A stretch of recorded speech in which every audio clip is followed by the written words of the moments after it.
Hello my dear friends, you are most welcome on our YouTube channel. दोस्तों, जैसा कि आप सबको पता है कि एएलपी सीबीटी 2 का एग्ज़ाम डेट अनाउंस हो चुका है। ठीक है, एएलपी सीबीटी 2 का एग्ज़ाम डेट अनाउंस हो चुका है और अभी दोस्तों स्टूडेंट के मन में सबसे बड़ी भारी जो दिक्कत है ना दोस्तों, माथा का दर्द जिसे बोल सकते हैं आप लोग, वो ट्रेड है। अपना ट्रेड हो सकता है दोस्तों। ठीक है, यानी कि पार्ट बी में जो आपका ट्रेड पूछा जाएगा ना दोस्तों, वो आपके माथा का दर्द बन चुका है। तो उसी दर्द को कम करने के लिए दोस्तों हम आप सभी के लिए ये वीडियो लेके आ चुके हैं। दोस्तों, आपको पता है कि अभी एस के झा सर के द्वारा जो इलेक्ट्रीशियन ट्रेड के लिए एक बुक निकाली गई है, जिसमें पीवाईक्यू क्वेश्चन दे रखे हैं इलेक्ट्रीशियन ट्रेड का, साथ में कुछ एक्सपेक्टेड क्वेश्चन दे रखे हैं जो आपके आने वाले एग्जाम में बहुत ही ज़्यादा अच्छा कागज साबित हो सकता है। तो इस वीडियो को आपको लास्ट तक देखना है।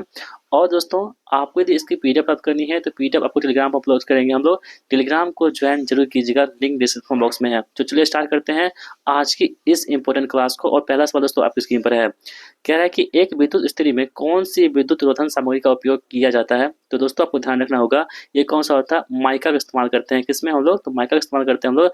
तो इस्त्री में दोस्तों, आपके घरों में कपड़ा को आयरन करने के लिए जो होता है इस्त्री होती है, उसमें हम लोग क्या करते हैं, माइका का इस्तेमाल करते हैं। किसके लिए, तो इंसुलेशन मटेरियल के रूप में हम लोग माइका का इस्तेमाल करते हैं। किसमें, तो इसमें करते हैं, ये विद्युत इस्त्री में करते हैं। ठीक है, ऑप्शन डी यहाँ पे हमारे प्रश्न का बिल्कुल सही जवाब हो जाएगा। चलिए बढ़ते हैं इस सवाल की ओर। कह रहा है कि त्वरित के झटके से बचाव के लिए इस्तेमाल किया जाने वाला सुरक्षात्मक उपकरण कौन सा होता है। ठीक है, तो आपके पास चार ऑप्शन दे रखे हैं। एक है शंट रिएक्टर्स, दूसरा है सर्किट ब्रेकर, तीसरा के पास ऑप्शन है आइसोलेटर और चौथा के पास है कौन सा, लाइटनिंग अरेस्टर। ठीक है, तो दोस्तों इसका सही जवाब क्या हो जाएगा, ऑप्शन डी, यानी कि त्वरित रोधक जो होते हैं, लाइटनिंग अरेस्टर्स जो होते हैं, ये क्या करते हैं, आपके त्वरित के झटके को बचाने के लिए इसका इस्तेमाल किया जाता है। दोस्तों, अगर आपको लगता है कि वीडियो बहुत ज़्यादा स्पीड है तो आप इसे स्लो कर लीजिए। यदि आपको लगता है कि स्लो है तो आप इसे स्पीड कर लीजिए, क्योंकि आपका टाइम अभी बहुत ज़्यादा इंपॉर्टेंट है। अपने टाइम को अच्छे से आप यूज कीजिए। और यदि आपको लगता है कि हम फास्ट फास्ट देखें तो आपसे फास्ट 2x 3x पे करके आपसे देख लीजिए, क्योंकि आपको टाइम बचना बहुत ज़्यादा जरूरी है यहाँ पे। अगला क्वेश्चन देख लेते हैं। हम लोग कह रहा है कि यहाँ पे मोटर का डैश मोटर के भारण का पर निर्भर करता है। तो दोस्तों, मोटर का जो है यहाँ पे शक्ति गुणांक जो होते हैं, पावर फैक्टर जो होते हैं, ये क्या करते हैं, आपके मोटर के भारण पर निर्भर होते हैं। ऑप्शन नंबर ए यहाँ पे हमारे प्रश्न का बिल्कुल सही जवाब हो जाएगा। अगला सवाल है कि दिए गए चित्र में दिखाए गए फाइल के प्रकार को पहचाने। यानी कि आपके पास एक चित्र दिखाया गया है जो फाइल है, इस चित्र में आपको बताना है कि इसमें किस प्रकार की फाइल की चर्चा की गई है, कि आपको दिखाया गया है। तो दोस्तों, यहाँ पे देखेंगे आप लोग, तो यहाँ पे कौन सा RAS पे कट फाइल है। ऑप्शन नंबर ए यहाँ पे हमारे प्रश्न का बिल्कुल सही जवाब हो जाएगा। अगला प्रश्न है कि किसी भी झटका लगने पर ट्रिप होने वाली घरेलू परिपथ की सुरक्षा प्रणाली कौन सी होती है। तो किसी भी झटका लगने पर जो ट्रिप होने वाली घरेलू परिपथ की सुरक्षा प्रणाली जो होती है दोस्तों, वो कौन सी होती है, वो होती है MCB, यानी कि मिनिएचर सर्किट ब्रेकर कहते हैं। ऑप्शन बी यहाँ पर हमारे प्रश्न का बिल्कुल सही जवाब हो जाएगा। चलिए नेक्स्ट क्वेश्चन हमारे पास है कि डीसी परिपथ पर निम्नलिखित में से कौन से मीटर का उपयोग नहीं किया जाता है। तो डीसी परिपथ पे पथ पर निम्नलिखित में से कौन से मीटर का उपयोग हम लोग नहीं करते हैं। तो आपको ध्यान रखना दोस्तों, जो इंडक्शन मोटर होते हैं इसका इस्तेमाल हम लोग नहीं करते हैं। बाकी कम्यूटेटर मोटर मीटर्स का इस्तेमाल करते हैं। मरकरी मोटर जो मीटर्स इसका इस्तेमाल करते हैं। ठीक है, तो ऑप्शन सी यहाँ पर हमारे प्रश्न का आंसर हो जाएगा। अगला प्रश्न आपके पास है कि प्रतिरोध डैश का उपयोग करके मापा जा सकता है। यानी प्रतिरोध को हम लोग किसके उपयोग से माप सकते हैं। तो दोस्तों, ओम मीटर के प्रयोग से हम लोग क्या करते हैं, प्रतिरोध को मापते हैं। आप लोग ध्यान रखिएगा। अगला प्रश्न पूछा गया था कि मोटर का कौन सा हिस्सा यह पुष्टि करता है कि यह एक डीसी मोटर है। यानी कि आपको ये कौन फिक्स करता है कि ये डीसी मोटर है, उस किस हिस्से से आप पहचान सकते हैं कि ये एक प्रकार का ये डीसी मोटर है। ठीक है दोस्तों, ये कौन सा होता है, आपके पास कम्यूटेटर जो होता है ना, कम्यूटेटर एक ऐसा हिस्सा होता है जिसे पुष्टि करता है, कंफर्म करता है कि यही जो है आपके पास एक डीसी मोटर है। ऑप्शन बी यहाँ पे हमारे प्रश्न का बिल्कुल राइट आंसर हो जाएगा। चलिए अगला प्रश्न देख लेते हैं, क्या कह रहा है कि नीचे दिखाया गया प्रतीक क्या दर्शाता है। ये जो प्रतीक दोस्तों आपके पास एक सिंबल है, ये प्रतीक किसका चिन्ह है।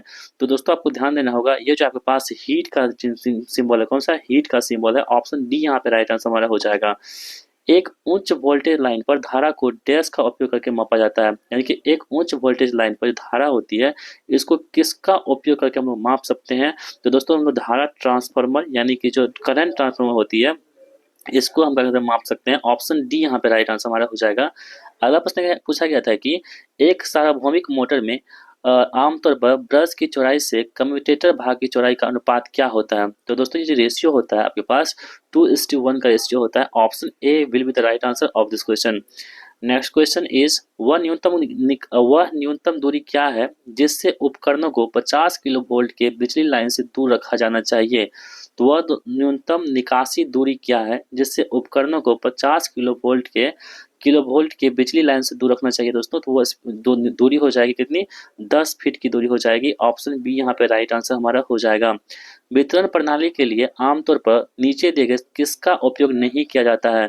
तो वितरण प्रणाली के लिए जो आमतौर पर किसका इस्तेमाल हम लोग नहीं करते हैं दोस्तों, आप तो ध्यान रखिएगा, एक फेज 4 प्रणाली जो तार होते हैं इसका इस्तेमाल नहीं किया जाता है। बाकी एक फेज 3 प्रणाली करते हैं हम लोग, 3 फेज 3 तार करते हैं, 3 फेज 4 तार का करते हैं, जबकि ऑप्शन डी जो हमारे पास है इसका उपयोग हम लोग नहीं करते हैं। अगला सवाल पूछा गया था आपसे कि भारी भार के दौरान गतिपालक चक्र किस प्रकार की मोटर का उपयोग करता है। तो दोस्तों ये मोटर कौन सा आपके पास हो जाएगा, तो डीसी शंट मोटर का इस्तेमाल करता है। यहाँ पे आंसर सी हो जाएगा हमारे पर हमारा।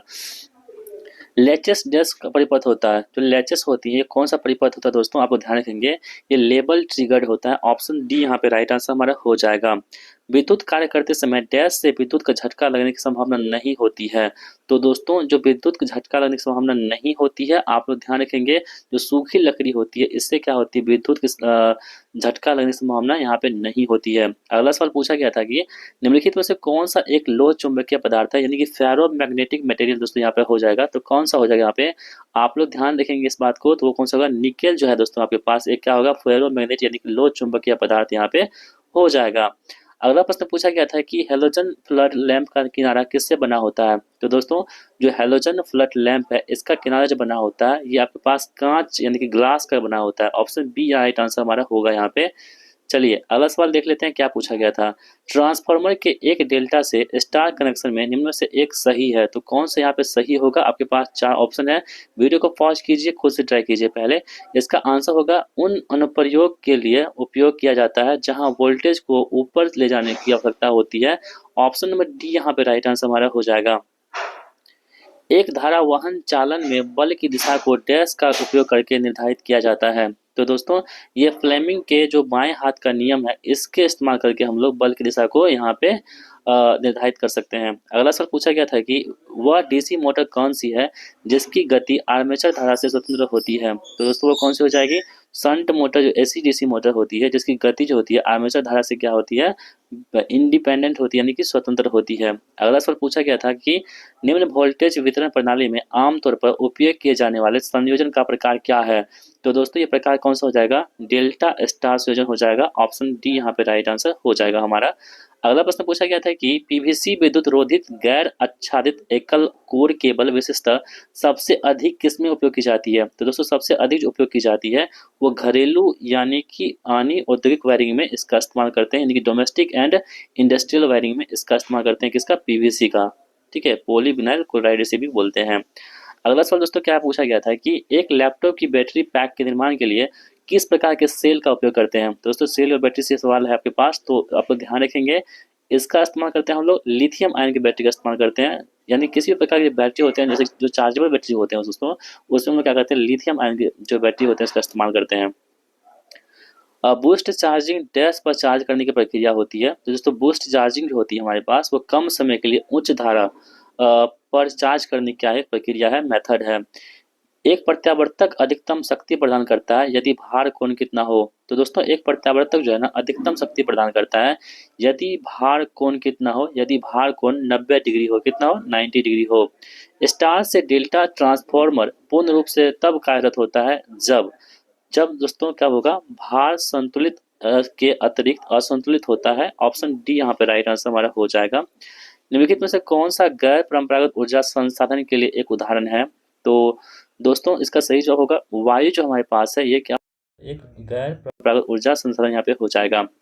अगला सवाल पूछा गया था कि एक 3 फेज स्टार अभिविन्यास मोटर में डैश होती है। तो दोस्तों क्या होती है, 3 तत्व तार, एक उदासीन और एक भू संपर्कन तार होती है। ऑप्शन सी यहाँ पे राइट आंसर होगा। अगला सवाल पूछा गया था कि निम्नलिखित में से कौन सा एक निष्क्रिय घटक नहीं है। ठीक है, तो दोस्तों आप देखेंगे यहाँ पे संधारित्र, कैपेसिटर, इंडक्टर और जो रेसिस्टर है ये सभी क्या होते हैं, निष्क्रिय घटक होते हैं, जबकि दोस्तों डायोड जो आपके पास है ये क्या है, आपके पास निष्क्रिय घटक नहीं है। ठीक है, अगला सवाल पूछा गया था कि नीचे दिए गए प्रतीक क्या दर्शाता है। ये प्रतीक है, सिंबल है दोस्तों। इस सिंबल को आप पहचानिए। ये सिंबल क्या दर्शाता है दोस्तों? ये सिंबल दर्शाता है आपको कैपेसिटर पोलराइज, यानी कि संधारित्र जो है ध्रुवीकृत को ये दर्शाता है। अगला सवाल पूछा गया था कि जब जब एक संधारित्र भार जुड़ा होता है तो शक्ति गुणांक क्या होगा। तो दोस्तों शक्ति गुणांक क्या हो जाएगा? अग्रगामी, यानी कि लीडिंग हो जाएगा। ठीक है। प्रेरण मोटर के स्टार्टिंग के दौरान वोल्टेज को कम करने के लिए उपयोग में लाया जाने वाला स्टार्टर कौन सा होता है? तो ये दोस्तों स्टार्टर जब आपके पास हो जाएगा, ये स्टार डेल्टा स्टार्टर होगा। ऑप्शन सी यहाँ पे राइट आंसर हमारा होगा। एक मोटर में स्थिर आवृत्ति परिवर्तक का उपयोग होता है। तो दोस्तों किसमें होता है, आप लोग ध्यान रखेंगे, गति नियमन प्राप्त करने के लिए इसका इस्तेमाल करते हैं। ठीक है। आर्म्ड केबल के क्या लाभ होते हैं? जो आर्म्ड केबल होते हैं इसका क्या लाभ होता है? वीडियो को पॉज कीजिए, पहले खुद से ट्राई कीजिए। तो दोस्तों आपको ध्यान रखना होगा इस बात को, जो आर्म्ड केबल के लाभ होते हैं ना, ये होते हैं आपके पास, ये उच्च असंघट्ट बनाए रखता है। ऑप्शन डी यहाँ पे राइट आंसर हमारा होगा। चलिए अगला क्वेश्चन देख लेते हैं हम लोग, क्या कह रहा है कि निम्नलिखित में से कौन सी पिंजरी मोटर प्रेरण मोटर की गति नियंत्रण तकनीक नहीं है। यानी कि स्क्विरल केज इंडक्शन मोटर के यहाँ पे बारे में कह रहा है कि कौन सी अच्छी तकनीक यहाँ पे नहीं होगी। तो दोस्तों आप तो ध्यान रखेंगे, जो रोटर प्रतिरोध नियंत्रण है ये नहीं होगी, जबकि आपके पास आवृत्ति नियंत्रण, frequency control, stator voltage control और स्टेटर रेजिस्टेंस कंट्रोल ये सभी हो जाएंगे। ऑप्शन डी यहाँ पे राइट आंसर हमारा होगा। यदि दी गई बैटरी का नाममात्र वोल्टेज 1.2 वोल्ट है तो प्रयुक्त सेल किस प्रकार की होगी। तो दोस्तों ये सेल आपके पास जो हो जाएगी वो किस प्रकार की होंगी? ये निकेल कैडमियम सेल हो जाएंगी। ऑप्शन सी राइट आंसर हमारा होगा। भंवर धाराओं का दूसरा नाम क्या होता है? जो भंवर धाराएं होती हैं इसका दूसरा नाम होता है दोस्तों कौन सा? फकोल्ट धाराएं होती हैं। ऑप्शन ए यहाँ पे राइट आंसर हमारा होगा। लाइन वोल्टेज का अर्थ क्या होता है? तो दोस्तों जो लाइन वोल्टेज होता है ना, इसका अर्थ क्या होता है? इसका अर्थ होता है कि किसी भी दो फेज के बीच उपलब्ध वोल्टेज को क्या बोलते हैं? लाइन वोल्टेज कहते हैं। ऑप्शन ए राइट आंसर हमारा होगा। 50 हर्ज की आवृत्ति के साथ 750 आरपीएम पर चलने वाली 3 फेज प्रेरण मोटर में ध्रुवों की संख्या कितनी होगी? दोस्तों पोल की संख्या आपको निकालना है। बहुत ही सिंपल सवाल दोस्तों, आप इसे निकाल सकते हैं पोल की संख्या को। तो आप लोग कैसे निकाल सकते हैं पोल की संख्या को? इसका फॉर्मूला क्या होता है? एन एस बराबर क्या होता है? 120 होता है, एफ बराबर क्या होता है? पी होता है ना। यानी कि एन एस बराबर यहाँ पे हो जाएगा आपके पास 120, एफ बाय क्या होगा? पी होगा। ठीक है। तो 750 आरपीएम है, तो हो यहाँ से आप पी की वैल्यू निकाल लीजिए तो क्या हो जाएगा आपके पास? 120, एफ बाय क्या हो जाएगा? एन एस हो जाएगा। तो 120 लिखेंगे, एफ की वैल्यू कितनी है? फ्रीक्वेंसी 50 हर्ट्ज की फ्रीक्वेंसी है, और 750 यहाँ पे क्या करेंगे? डिवाइड कर देंगे। आपके पास कितना आएगा? पोल की संख्या 8 आ जाएगा, जो ऑप्शन नंबर बी में दे रखा है। आगे बढ़ते हैं। वॉशिंग मशीन और मिक्सर में आमतौर पर किस प्रकार के मोटर का इस्तेमाल करते हैं? तो दोस्तों वॉशिंग मशीन और मिक्सर में इस्तेमाल करते हैं हम लोग, वो कौन सा मोटर होता है? तो यूनिवर्सल मोटर होता है, यानी कि व्यापक मोटर का इस्तेमाल यहाँ पे होता है। अगला प्रश्न है कि एक 3 फेज प्रेरण मोटर में स्थिर ह्रास डैश द्वारा निर्धारित किया जाता है। तो स्थिर ह्रास जो होती है दोस्तों, ये आपके पास नो लोड टेस्ट पर निर्धारित की जाती है। एक मोटर द्वारा खींची गई धारा को स्टेटर प्रतिबाधा और टर्मिनल के बीच लागू किए गए डैश द्वारा निर्धारित किया जाता है। तो दोस्तों ये होते हैं पास वोल्टेज द्वारा क्या करते हैं हम लोग? निर्धारित करते हैं। ऑप्शन डी राइट आंसर हमारा होगा। एकल फेज पंप के प्रवाह दर को किसके द्वारा परिवर्तित किया जा सकता है? तो एकल जो पंप फेज पंप है इसके प्रवाह दर को किसके द्वारा व्यक्त कर सकते हैं? आपको ये बताना है दोस्तों। तो आपको ध्यान देना होगा इस बात को। इसे हम कहते हैं पाइप का आकार कम करके इसे हम व्यक्त कर सकते हैं। स्टार डेल्टा मोटर में स्टार्टिंग धारा क्या होती है? तो स्टार डेल्टा मोटर में जो स्टार्टिंग धारा होगी वो क्या हो जाएगी? तो वो होगी मूल्य की तुलना में लगभग 1/3 गुना से कम होता है। ऑप्शन ए राइट आंसर हमारा होगा। CRO में आमतौर पर एक्वेडिंग लेपन का उपयोग किस कारण से होता है? तो दोस्तों आपको ध्यान देना हो इस बात को। ये होता है आपके पास उत्सर्जित अतिरिक्त इलेक्ट्रॉन्स के अवशोषित करने के लिए इसका इस्तेमाल करते हैं। ऑप्शन बी राइट आंसर होगा हमारा। चलिए अगला सवाल क्या पूछा गया था कि जब एक प्रेरक का भार जुड़ा होता है तो शक्ति गुणांक क्या होता है? तो दोस्तों शक्ति गुणांक जो आपके पास हो जाएगा वो पश्चगामी हो जाएगा, लेगिंग हो जाएगा। डीसी मोटर में लो हानि डैश में होती है। तो दोस्तों डीसी मोटर में जो लो हानि होती है वो आर्मेचर में होती है। कहाँ पे? आर्मेचर में होती है। एचपी कितने वाट के बराबर होती है? यानी कि 1 एचपी जो होता है दोस्तों आपको पता है ये 746 वाट के बराबर होती है। यहाँ पे निम्नलिखित में से कौन से वाष्प आयरन में उपयोग किया जाने वाला घटक तापक घटक है? दोस्तों वो कौन सा हो जाएगा? तो mica press index tungsten strip यहाँ पे आंसर हो जाएगा हमारा। निम्न में से कौन सा लगभग एक वर्णीय प्रकाश उत्सर्जित करता है? तो दोस्तों आपको ध्यान देना होगा, जो सोडियम वाष्प लैंप होते हैं ना, यही क्या करते हैं? आपके एक वर्णीय प्रकाश को उत्सर्जित करता है। 250 वोल्ट के अधिकतम वोल्टेज पर संचालित होने वाली प्रणाली के लिए न्यूनतम विद्युत रोधन प्रतिरोध का मान कितना होगा? तो दोस्तों कितना हो जाएगा आपके पास? 25 मिली एम्पियर ओम यहाँ पे हो जाएगा। ठीक है। दिए गए विकल्प में से एल्युमिनियम केबल को कॉपर बस बार से जोड़ने के लिए उपयोग किए जाने वाले लग्स के प्रकार को पहचानिए। तो वो लग्स कौन सा हो जाएगा उसको जोड़ने के लिए? ये होता है द्विधात्विक जो केबल लग होते हैं, बाय मेटेलिक केबल लग का इस्तेमाल यहाँ पे होता है। निम्नलिखित में से कौन से मोटर मीटर का एक अनिवार्य भाग नहीं है? तो दोस्तों आपको ध्यान देना होगा, जो प्रेरक पीक है ना, ये इसका भाग नहीं है। बाकी operating torque system, revolution resisting और ब्रेकिंग सिस्टम, ये तीनों तीनों यहाँ पे हो जाएंगे। ऑप्शन सी राइट आंसर हमारा हो जाएगा। घरेलू वायरिंग तथा छोटे अंकों के लिए सुरक्षा उपाय के रूप में निम्नलिखित में से कौन सा उपयोग में लाया जाता है? तो दोस्तों इसमें जो लाते हैं हम लोग एमसीबी लाते हैं, यानी कि मिनिएचर सर्किट ब्रेकर का इस्तेमाल यहाँ पे होता है। 600 वोल्ट के अधिकतम वोल्टेज पर संचालित होने वाले उपकरण के लिए आवश्यक विद्युत रोधन प्रतिरोध परीक्षण वोल्टेज कितना होता है? तो दोस्तों ये कितना होता है? 1000 वोल्ट यहाँ पे होता है। ऑप्शन बी यहाँ पे राइट आंसर हमारा होगा। ओम के नियम किस पर लागू किया जा सकता है? दोस्तों ओम का नियम जो होता है ना, वो रेसिस्टर यानी प्रतिरोधक पर लागू किया जा सकता है। द्विधात्विक पट्टी के लिए तापमान अवस्थापन किसके द्वारा परिवर्तित किया जा सकता है? तो दोस्तों ये होता है आपके पास, तो ये आपके पास तापमान घटक के पास के दूर गतिमान करके से हम लोग क्या कर सकते हैं, परिवर्तित कर सकते हैं। अपवर्ती को डैश के रूप में रेटेड किया जाता है। तो दोस्तों जैसे केवीए में हम क्या करते हैं, यानी कि अल्टरनेटर को जो मतलब कि मापते हैं, किसमें? केवीए में मापा जाता है। वास्तविक शक्ति को खोजने के लिए प्रत्यक्ष शक्ति को किससे गुना करना होगा? तो दोस्तों ये आपके पास शक्ति गुना पावर फैक्टर से गुना करना होगा। 230 वोल्ट एसी 5 एम्पियर धारा और 30 डिग्री के पश्चिमगामी प्रणाली के लिए प्रतिघाती शक्ति कितनी होगी? तो दोस्तों कितनी हो जाएगी? पास 575 VAR यहाँ पे हो जाएगी। डेल्टा संयोजन में लाइन वोल्टेज और फेज वोल्टेज के बीच क्या संबंध होता है? तो दोस्तों इसके बीच जो संबंध होता है ना, वो क्या हो जाता है आपको बताना है यहाँ पे। ये लाइन वोल्टेज बराबर क्या होता है? फेज वोल्टेज होता है। ऑप्शन सी यहाँ पे राइट आंसर हमारा होगा। सुरक्षा के आईई नियम के अनुसार स्वीकार्य आवृत्ति भिन्नता कितनी होती है? तो दोस्तों जो स्वीकार अनिवार्यता भिन्नता हो जाती है वो कितनी होगी? 3% यहाँ पे हो जाएगी। एन प्रकार अर्धचालक में बहुसंख्यक आवेश वाहक क्या होते हैं? तो दोस्तों आपको ध्यान देना होगा, ये इलेक्ट्रॉन्स होते हैं। Option B will the right answer of this question.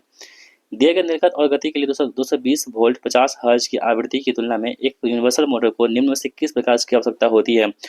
तो दोस्तों ये होती है कम आवृत्ति पर कम विभवांतर की आवश्यकता यहाँ पे होती है। एक 3 फेज परिपथ में केवीए के डैश घटक के मापन के लिए केवीएआर मीटर का उपयोग किया जाता है। तो दोस्तों ये वाटरलेस का इस्तेमाल यहाँ पे होता है, ठीक है। सर्वो स्थिर के किस ट्रांसफॉर्मर नीचे दिए गए में से का उपयोग किया जाता है? तो सर्वो यानी कि which transformer from the below is used in servo stabiliser. तो सर्वो स्टेबलाइजर में किसका इस्तेमाल करते हैं, किस ट्रांसफॉर्मर का इस्तेमाल करते हैं? तो दोस्तों वो कौन सा होता है? ऑटो ट्रांसफॉर्मर का इस्तेमाल करते हैं, किसमें? सर्वो स्टेबलाइजर में, ठीक है। अगला सवाल है कि वोल्ट मीटर किसके लिए पथ प्रदान करता है? तो वोल्ट मीटर जो होते हैं दोस्तों न्यूनतम धारा के लिए क्या करते हैं आपके पास, तो पथ प्रदान करते हैं। अगला सवाल दोस्तों, एक वृत्ताकार छिद्र के परिष्करण के लिए किस औजार का उपयोग किया जाता है? तो एक वृत्ताकार छिद्र के परिष्करण के लिए जो औजार का इस्तेमाल करते हैं वो औजार कौन सा होता है हमारे पास? अर्धगोल फाइल होता है। ऑप्शन बी यहाँ पे राइट आंसर हमारा हो जाएगा। एक प्रेरण मोटर का प्रारंभिक बल आघूर्ण डैश होता है। तो एक प्रेरण मोटर का जो प्रारंभिक बल आघूर्ण होता है वो क्या होता है? वो होता है दोस्तों अधिकतम, यानी कि मैक्सिमम होता है। क्या होता है? मैक्सिमम होता है। सोल्डरन आयरन का बीट किससे बनता है? तो सोल्डरन आयरन का जो बीट बनता है ये किससे बनता है? तांबा से बनता है, कॉपर से बनता है, ठीक है। एक अत्यंत ध्रुव की प्रसारित केबल का क्या उपयोग होता है? तो एक अत्यंत ध्रुव की प्रसारित केबल का जो उपयोग होता है वो क्या होता है? तो वो होता है बंकन से ध्रुव को बचाना, ठीक है। सीआरओ पर ट्रिगर स्तर के नॉब का क्या कार्य होता है? तो दोस्तों ये कार्य होता है कि आपके पास चयनित मर्गिका की परिधि पर स्थिर प्रदर्शन पाने के लिए आवश्यक प्रविष्ट संकेत का स्तर को परिवर्तित करना। अगला सवाल है कि सौर ऊर्जा का सिद्धांत किस पर आधारित है? तो दोस्तों सौर ऊर्जा का सिद्धांत जो होता है ना, ये आपके पास फोटोवोल्टेइक पर आधारित होता है, ठीक है। ऑप्शन सी राइट आंसर हमारा होगा। निम्न में से कौन से लैंप में बेहतर रंग प्रतिपादन सूचकांक CRI होता है? तो दोस्तों हम चाहते हैं कि इसका आंसर आप कहाँ देंगे, कमेंट बॉक्स में। देखते हैं कि तुम लोग को इसका आंसर पता है। बाकी दोस्तों यदि ये वीडियो आपको बहुत पसंद आई होगी तो वीडियो को लाइक ज़रूर कीजिएगा। अगर आप चैनल पर नए हैं और आपको इस तरह की वीडियो देखना पसंद है, CBT 2 की पूरी जितनी भी इलेक्ट्रिशियन ट्रेड होंगी, आपके पास बेसिक साइंस इंजीनियरिंग होंगी, यदि इसका वीडियो आपको चाहिए दोस्तों तो प्लीज़ यहाँ पर मेरे कमेंट बॉक्स में कमेंट कीजिएगा कि हाँ हमको इसके साथ साथ जितनी बुक्स हैं सबका आपको हमको वीडियो बना के दीजिए, तो हम आपको जरूर वीडियो बना के देंगे। बाकी दोस्तों आप पे निर्भर करता है क्या हम कौन सा वीडियो लाएं, अपना कमेंट बॉक्स में जरूर लिखिएगा, ठीक है। मिलते हैं नेक्स्ट वीडियो में, तब तक के लिए जय हिंद, वंदे मातरम।